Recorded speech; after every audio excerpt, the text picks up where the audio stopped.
After hibernating for a large chunk of the winter, the Mavs mailbag is back. Looking back at the previous mailbag waaay back in early January, I see I was slightly wrong about some trade deadline activity, so there's a lot to digest since last we met. I'll start us off by highlighting one submission, from @Alithous, asking that we make Luka the Magician happen. I would have loved to hear an argument for why this is better than Wonderboy or Cool Hand Luka, but honestly, anything is better than the Matador. Now let's get this bag. Trades and post-trades at Mway 210, if the starting lineup had played up to expectations, and the team was firmly planted in the playoff mix, do the KP and Barnes trades still happen? Great question.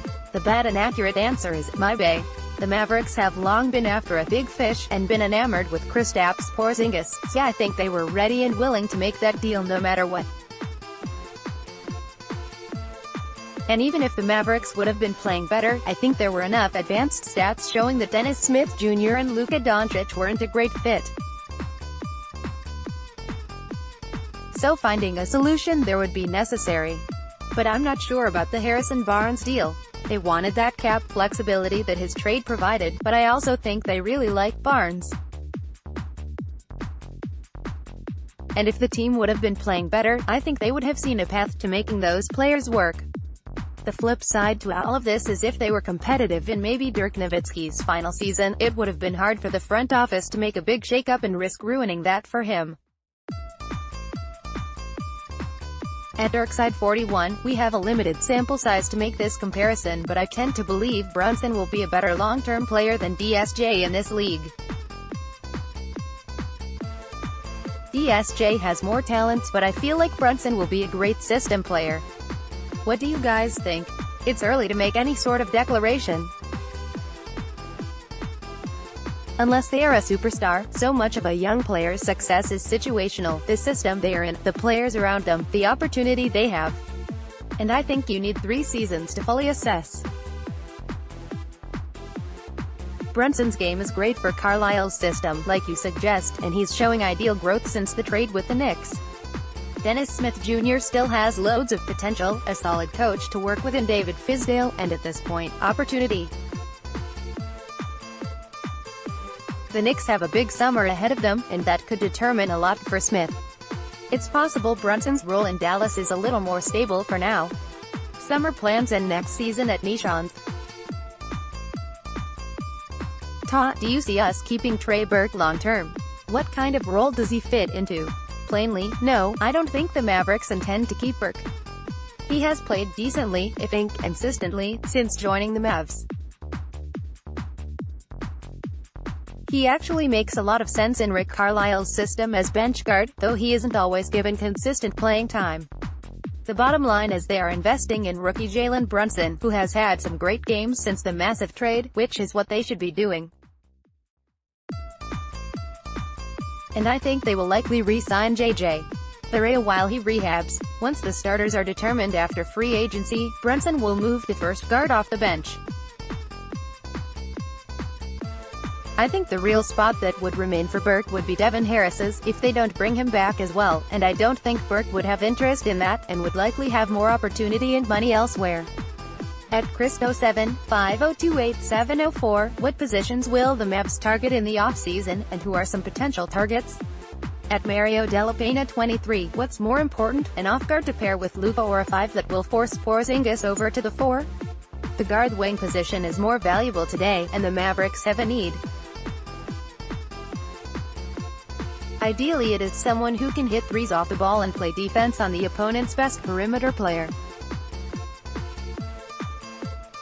The kind of player that the Mavs need to pair with Porzingis is someone who can rebound and bang down low to take that load off KP. But more of that exists, and at affordable prices, so it doesn't need to be priority. Outside of the Klay Thompsons and Chris Middletons of the world, my ideal would be Malcolm Brogdon, who is a restricted free agent.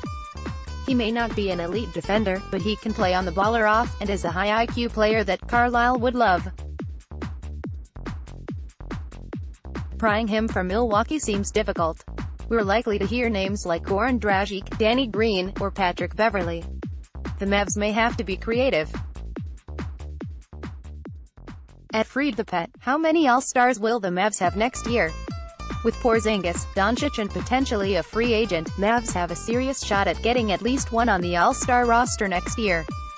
It's hard to say now with all the roster shuffling that will happen in July, but the Mavericks would have two major candidates in Luka Doncic and Kristaps Porzingis. The Mavs rookie nearly forced himself all the way into the conversation as a rookie, and if the fans had more to say about it, would have been playing for the West. And KP already has one All-Star nod under his belt. But we must remember that the West is stacked. This season one team, Golden State Warriors, in the West had 3 selections, and one team, Oklahoma City Thunder, had 2 selections. So it's most likely they get one in, and without knowing the hypothetical free agent or the real condition KP will be in, that would more than likely be Luka Doncic. At Kruegs. MFFL, should we beg Dirk to return for one final year? I've mostly been in the camp that I'm enjoying his not requested farewell tour that the league has been keen to push.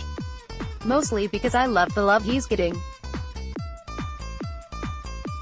But I've gotta say, he's looked great these last few games, and I'm sure he's itching to be part of a Luka Porzingis season. All that said, we should just want whatever Dirk wants and be happy for the time we have. *** winning question of the week, at @jab_Britain. Other than Zion, what possible top 4 draft picks would you want Mavs to draft? The Mavs are treading water around 8th or 9th.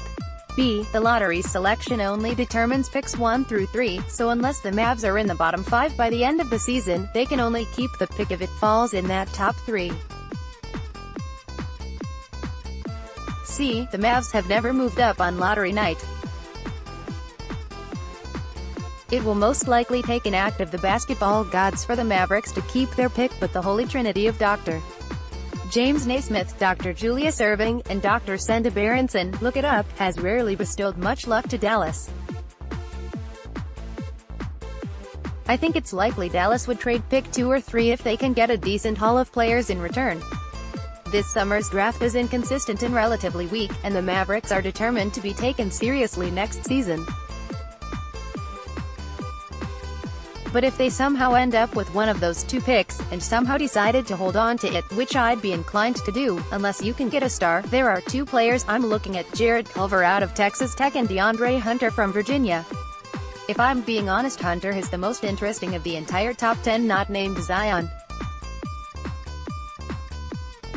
If the Mavericks happen to be picking, that's the name I hope they're calling. More on the draft soon.